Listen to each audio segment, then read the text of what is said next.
ngiyachaza lapho ukuthi uNkulunkulu ungibizeleke nabantu abathwele, ungibizela abantu aba-involved ku-Illuminati.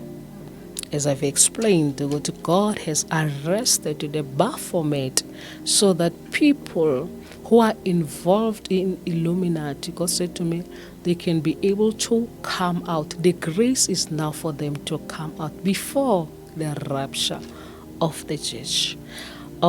So mina ke uNkulunkulu utheke mi angibizelwanga ke uhamba bathi ngiya-expose njengoba uNkulunkulu anginike this prophetic ministry.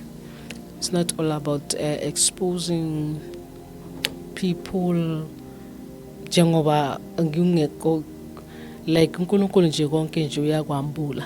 Ufuna ukubuza indaba yokuthi uhlezi ufika wedwa lana uphi umyeni? Okay.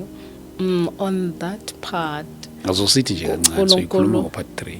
uNkulunkulu uye wayireveala manje mase ngiqala ukuhamba estradini ukuthi the reason why you don't have a husband, said to me, is because of legend.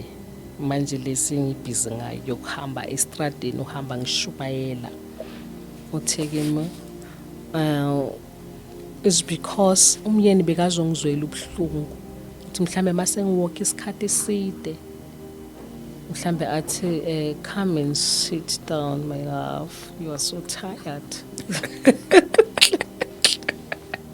Yes, mhlambe ngazuthi wozushubayela uhlele emotweni. So uzokuba namyeni nje?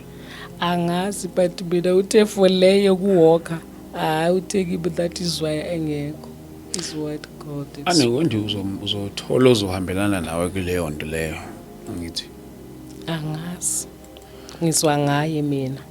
Bafowethu lapha emakhaya nawe unkosikazi, ngicela nje ukuthi uyinsizwa awukashadi nangu umama, thatha nangu umama ekhaya.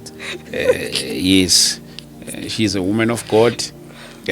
Niphila impilo eyodwa, iqala iministry ndawonye. Buka nje ministry, Jesus is coming.